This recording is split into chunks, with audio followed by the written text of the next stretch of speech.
And with that, ladies and gentlemen, I now take the privilege of introducing very briefly Shri P.K. Pujari, as he's now going to address all of us. Shri P.K. Pujari, Chairman, Central Electricity Regulatory Commission. He joined the Indian Administrative Services in 1981 and was allotted the Gujarat cadre.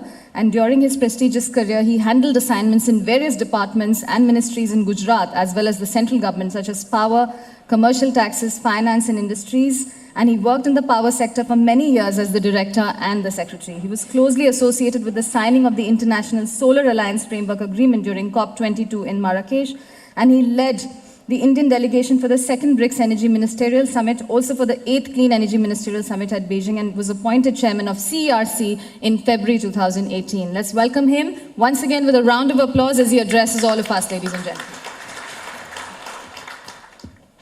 Honorable Minister, Chairman Chatterjee, Mr. Barry Gardner, MP, Ms. Kurla, ex-MP. It is a privilege to be here today and talk about the energy transition in India. As Honorable Minister mentioned, Indian power sector is going through a rapid transition because of certain commitment that has been made by the country in view of the climate change and also certain technological disruptions that are exogenous and comes into the sector. The changes that is happening are multidimensional, causing far-reaching implications on the entire value chain, besides posing critical challenges to the policymakers, regulators, utilities, as well as end consumers. With focus on the effect of climate change, the transition of energy sector has assumed key importance. And as Honorable Minister mentioned, we are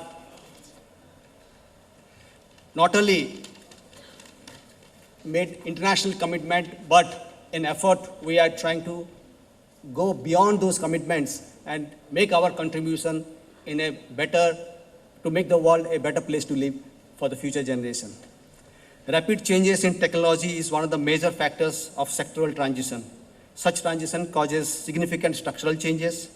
These changes impact all segments of the sector. Therefore, it needs to be ensured that these technological changes are absorbed appropriately in the entire value chain of the sector. Honorable Minister highlighted specifically the challenges that is being faced by the DISCOMs, distribution utilities, and that is the one that is probably is critical today, and there is a need to address that, and there is a need for capacity building, hand-holding, and making them more capable to absorb these challenges and address the challenges that is being faced. In the energy sector, transition has traditionally been driven by the demand for and availability of different fuels. However, the current energy transition is largely driven by the new technology and recognition to reduce carbon emission.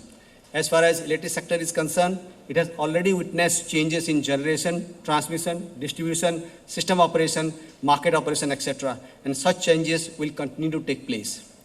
During the transition period, each segment of the electricity sector would bring in new technologies so that it remains competitive in the market. In this backdrop, the responsibility of the policymakers and the regulators increases manifold, as it is required to put in place necessary policy, prescriptions, and regulatory framework to facilitate an introduction and absorption of the new technologies. The major technology shifts inter alia that is happening today include large-scale capacity addition of renewable energy, emergence of distributed energy resources, smart infrastructure, and demand-side management and energy efficiency.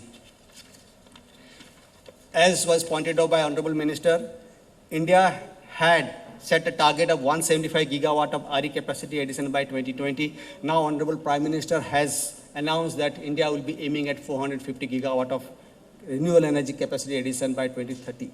Now, such large-scale penetration of renewable energy has the potential of disrupting the grid operations due to variability, intermittency, lower capacity utilization of the conventional power sector, conventional capacities. The policymakers and regulators have carried out extensive studies and detailed deliberations to understand the extent of technical and commercial impact on the sector owing to such large-scale RE capacity addition. Flexible generation and reserve capacities are essential for handling variations in RE generation. However, India does not have the luxury of abundant, flexible gas-based generation or substantial reserve generation pool. India's strategy is therefore crafted around these realities. A regulatory framework for forecasting, scheduling, and deviation settlement mechanism has been notified by the Central Electricity Regulatory Commission, which is essentially aimed at enhancing forecasting capabilities of RE generation and bringing in discipline. Also, in order to bring in flexibility in the thermal generation, the technical minimum of operation of such plants have been revised to 55% with commensurate compensation. Further, ancillary services were introduced in a calibrated manner to take care of the load generation variations. Now, the Commission is in the process of bringing out a draft ancillary service regulations providing for market-based ancillary services. In addition, the power exchanges were made to operate 24/7 to meet the exigencies of the demand and supply beyond the day-ahead market. CRC also has laid out the roadmap for creation of reserves in the country. In the context of variable and intermittent nature of the renewable energy, to facilitate its effective integration into the grid and for optimal utilization of the resources in the intraday time horizon, the Commission felt the need for further action in terms of the improvement in the market operations closer to the real time. Therefore, the Commission has already notified regulations proposing for conduct of the real-time market once in every half an hour for delivery in 2 15-minute time block in each hour. Such faster transactions settlement requires automation, and for this purpose, the Commission has already initiated actions on design, development, and subsequent operation of the National Open Access Registry. Thus, the Central Commission, in tandem with the policy prescription of the Government of India, has taken steps to address the disruptions and the challenges and the posed by the large-scale RE penetration, which will facilitate the transition that the Indian power sector is undergoing at the moment. Distribution energy resources includes standalone hybrid system providing energy access to remote locations, newer modes of generation such as rooftop, solar, biomass, battery storage, and electric vehicles. In India, energy access has been a major issue. Therefore, the Government of India, through its policies, has been encouraging generation of off-grid and mini-grid. Out of the overall target of 175 gigawatt of capacity addition by 2022, 40 gigawatts are aimed to be achieved through the solar rooftop segment. Almost every state regulatory commissions have notified gross or net metering regulations. The Government of India's scheme for faster adoption manufacturing of electric vehicles has 4 focus areas, namely technology development, demand creation, pilot projects, and charging infrastructure. The policy push by Government of India is expected to create large-scale demand for electric vehicles. As electric vehicles grow in number, it will have impact on the distribution network operations, which would need to be addressed by the distribution utilities. The Forum of Regulators has already carried out a study on the impact of electric vehicles on the grid. The study also has suggested different business model for EV charging infrastructure. Battery costs are already witnessing a southward trend, and in near future is going to be a bigger game changer for the system operation, especially in terms of the handling of RE variability, as also in providing peak support. India is closely following developments in this field and is undertaking studies to assess the feasibility of the large-scale rollout. Penetration of DR throws several technical challenges such as adverse impact on the stability of the grid, quality and reliability of the power, reactive power support, etc.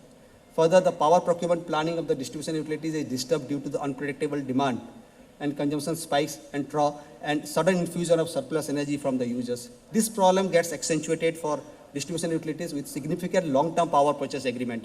The Forum of Regulators has suggested model guidelines to deal with the issue of decentralized distribution generation and also suggested various business models.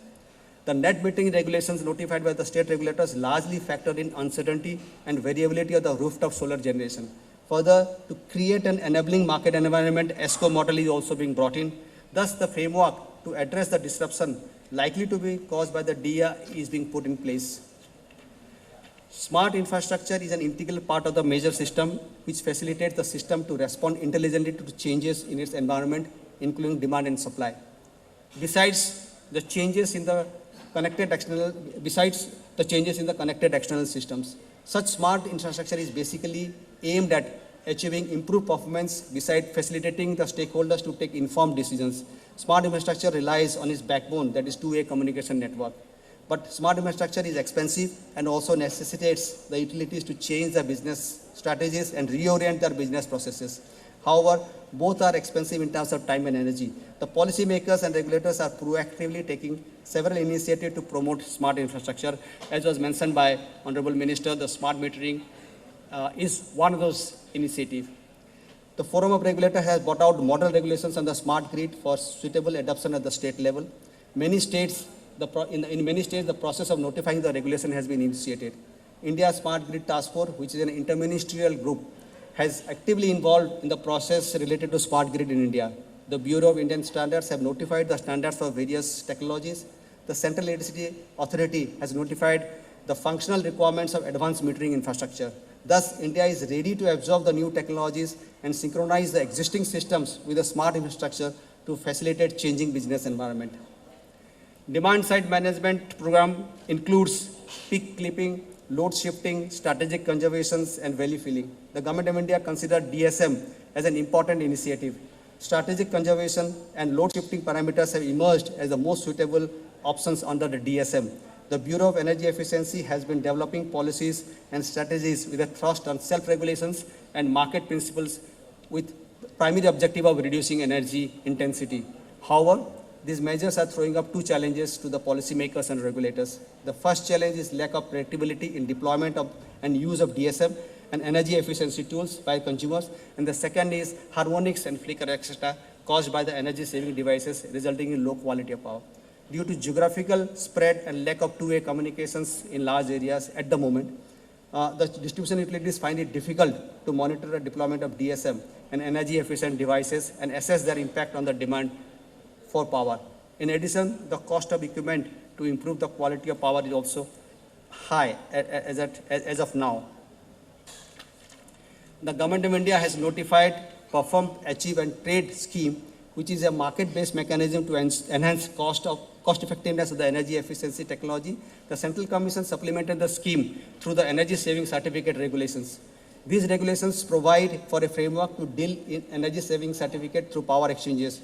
In addition, the state regulators are playing a critical role in promoting demand-side management by way of appropriate tariff structure, which inter alia include time of day tariff, which the importance was mentioned by Honorable Minister, power factor incentives and penalty, reactive power charges, load management charges and rebates, incentive for energy efficiency, fuel switching, differential pricing for regulators, etc. So, in this energy transition, the traditional business process of electricity industry involves flow from generation to transmission to distribution to retail supply is undergoing change.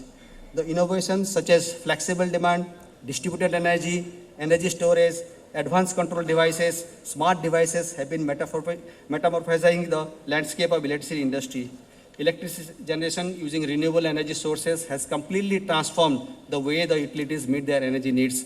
Honorable Minister highlighted that the consumers are now turning to prosumers, so that's going to impact the way the distribution utilities meet their energy needs and plan and the procurement. Consequently, thus far defined role of market players under the segment of generation, transmission, distribution are gradually undergoing changes. Such transition throws up challenges which are required to be addressed through policy and regulatory interventions. Both Government of India and the Central Commission are proactively not only addressing these challenges, but also putting in place the required framework to facilitate such transition.